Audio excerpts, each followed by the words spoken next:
Ok les gars, aujourd'hui ça va être une vraie vidéo. Ça va être encore une fois une vraie vidéo. Restez concentrés. Aujourd'hui je vais vous parler de l'hypergamie. Pourquoi? Car je vois que la plupart des gars ne savent pas ce que c'est. Et ça c'est normal. Sur internet ça complexifie à mort une notion aussi basique que ça. Moi je vais vous donner une vraie définition. Je vais vous donner une définition simplifiée. L'hypergamie c'est quoi? C'est le simple fait pour une femme de constamment rechercher sa meilleure option. C'est le fait pour une femme de constamment rechercher le meilleur partenaire possible pour elle. Aussi simple que ça. Pas besoin d'avoir écrit des thèses, pas besoin d'avoir un doctorat pour comprendre cette chose évidente. 90% des femmes sont hypergames. Si tu veux un exemple concret, c'est lorsqu'une meuf va être en couple et qu'un gars plus en place que son gars actuel va commencer à lui parler. Regarde dans la durée, regarde dans le temps. Elle va lâcher son gars actuel pour se mettre avec son nouveau gars. C'est dur, mais c'est la réalité, il faut l'accepter, ça a toujours été comme ça. Maintenant, toi, tu vas faire quoi par rapport à ça? Tu vas pleurer? Tu vas dire, ah ouais, les meufs, c'est toutes des tapes alors, et retourner te larcin toute la nuit sur des films de boules. Non, frérot, tu vas être plus malin que ça. Tu vas utiliser l'hypergamie à ton avantage. On sait quoi? On sait deux choses. On sait que les femmes veulent être avec un mec attirant, un mec alpha, mais aussi avec un mec qui est en place, qui est bien financièrement. Et bah toi, tu vas être le meilleur compromis des deux. Tu vas être le mec le plus alpha et le plus en place qu'elle puisse avoir. Ce genre de conseil s'applique aussi bien aux mecs célibataires qu'aux mecs en couple.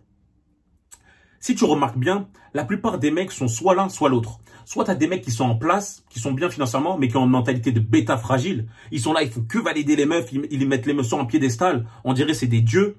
Et à chaque fois qu'il va s'embrouiller avec sa meuf, lorsqu'il est en couple, il va dire que ça s'agenouiller. Il va dire, oh désolé bébé, j'en commencerai plus. J'arrête, laisse-moi tranquille. Ou sinon, tu as les alphas, d'un côté, eux, ils valident pas la meuf, ils sont un peu excitants pour les meufs, mais c'est souvent les voyous. C'est un peu les bad boys.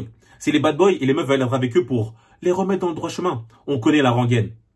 Mais ils sont pas stables financièrement, ils sont pas vraiment de chez soi. Et ben, au final, les meufs vont les lâcher. Ils vont rester avec elles un temps, enfin avec eux un temps, puis ils vont les lâcher. Toi, tu vas être le meilleur des deux. Tu vas être le compromis. Pour cela, tu vas devoir travailler 3 points. Le premier, c'est celui du corps. Tu dois avoir un corps, un vrai corps, un corps de bonhomme. Faut que les meufs te remarquent. Faut qu'elles soient attirées par toi. Car les femmes sont des moutons. Si les femmes te trouvent attirant, si plus de femmes te trouvent attirant, plus tu vas attirer de femmes. C'est comme ça qu'elle marche. Je sais pas c'est pourquoi, c'est inconscient, mais c'est des suiveuses. Pareil, lorsque tu es en couple, faut que ta meuf, lorsqu'elle te voit, elle ait l'autre jambe en feu. Faut même que ses copines, lorsqu'elles te voient, elles aient leur culotte trempée. Parce que comme ça, elles vont dire, putain, tu sors avec un vrai bonhomme, tu sors avec un vrai gars. Et elle va dire, attends, mais je sors avec une perle rare, en fait. Et elle va commencer à être bien soumise avec toi. Si toi, tu te laisses aller en couple, là, les mecs qui sortent qui sont en couple, qui commencent à plus aller à la salle, à aller de moins souvent, tu vas commencer à développer un beat de Shrek. Crois-moi que tu vas attirer que des tons, que des poids lourds, que des meufs de 150 kilos, des meufs qui ont des dents qui font le grand écart. Et elle va penser quoi de ta meuf? Elle va dire, mais attends, ce gars, il attire que des tons. Quelque part, il n'est pas capable d'attirer des meufs de mon calibre. Ça veut dire que je vaux mieux que lui. Et elle va commencer à chercher ailleurs. Donc les gars, essayez de rester toujours en forme. Le deuxième point, c'est d'avoir une mentalité d'alpha. D'avoir une mentalité d'alpha dans la vie de tous les jours. C'est-à-dire, tu t'en fous du regard des autres, tu fais tes bails, tu valides pas les meufs, tu es émotionnellement indisponible, mais aussi tu es dominant. Dominant partout. Même quand tu es en couple. C'est-à-dire que lorsque la meuf dépasse les bornes, tu la remets à sa place. Tu sais lui dire non. Tu as des principes, tu as des standards. Et lorsque je dis dominant, il y a aussi un côté que souvent les mecs négligent. En tout cas, les mecs n'en parlent pas souvent, mais moi je vais te le dire, il est très important, extrêmement important. Tu dois être dominant à mort au lit. Tu dois lui briser les reins, tu dois lui casser le dos. Faut qu'elle en peuvent plus. Parce que moi je vais dire une chose.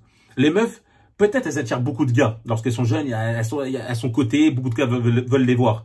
Mais crois-moi, elles n'ont pas une vie sexuelle épanouie. La plupart des mecs qui sont avec elles, ils sont là, ils lâchent 2-3 coups, ils font 1, 2, 3, 4 et... Tu vois, ils lâchent tout d'un coup. Toi, imagine, t'es un mec attirant, t'es un mec dominant, t'as une mentalité d'alpha, et en plus de ça, tu lui mets son tarif tout le temps. Frérot, sa nature hypergamique, elle va baisser à mort. Déjà, toutes les femmes sont hypergames, mais à un certain niveau. Il y en a d'autres, elles pensent vraiment qu'à ça, et d'autres un petit peu. Donc voilà, si tu arrives à lui mettre son tarif, elle va être en sang sur toi, elle va penser qu'à toi. Donc les gars, faites du sport, faites comme si, dites-vous comme si vous allez faire une compétition, comme si vous êtes un soldat qui allait en guerre. Il faut que vous lui mettez KO, il faut que vous lui mettiez les rônes. Tout passe par la tête, vous commencez. Puis après, bon, les tips pour mettre KO sa meuf, je dirais pas sur YouTube, mais plutôt sur Instagram. Mais en tout cas, voilà. Mettez KO votre meuf, soyez dominant et ayez un bon physique. Le troisième point, il est simple, il est obligatoire, j'en ai déjà parlé. Faut être bien financièrement, les mecs. Faut être stable. Faut que tu aies ton chez toi, faut que tu aies ta voiture, faut que tu sois indépendant. Dès lors que tu es indépendant, les meufs vont kiffer. Elles vont se dire que là, tu es un vrai bonhomme. Elles vont te respecter. Imagine, tu es toujours un chien, t'as pas d'argent. Tu es là, tu lui demandes toujours des sous ou tu fais toujours la pince. Frérot, elle va toujours chercher un mec qui, lui, sera plus en place que toi. C'est simple. Même si tu es un alpha, t'as beau être le mec le plus attirant, le plus alpha, elle va te laisser un compte à rebours. Peut-être elle va tenir 6 mois, peut-être elle va tenir 1 an, mais elle tiendra pas toute sa vie, hein. Crois-moi. Donc ça, c'est pour les mecs en couple. Et forcément, pour les meufs, hein, si elles voient que tu conduis une belle voiture, si tu vois que tu as un bon job, bah tu vas les attirer. On connaît tous, c'est évident ça. Maintenant, je vois déjà les bêtas fragiles venir me voir et me dire, mais quoi? Quoi, Brian? Je dois faire tout ça pour gérer les meufs? Je dois faire tout ça pour que l'hypergamie joue à mon avantage? Oh, la flemme! Moi, je préfère être seul. Oh, moi, je vais être solitaire comme un vrai alpha. Les gars, les frérots, arrêtez de mentir. Vous avez plus de mouchoirs chez vous. Vous avez plus de sopalin. Et c'est pas parce que vous êtes enrhumé. C'est parce que vous vous branlez toute la journée, frère. Alors arrêtez de me dire que vous voulez pas être avec une meuf. Autant vous améliorer pour vous-même et attirer de vraies femmes. En fait, la morale de mes vidéos, si vous comprenez bien, c'est que tout ce qu'on doit faire, avoir un vrai physique, être un dominant dans sa vie de tous les jours, être en place, on doit le faire pour nous-mêmes.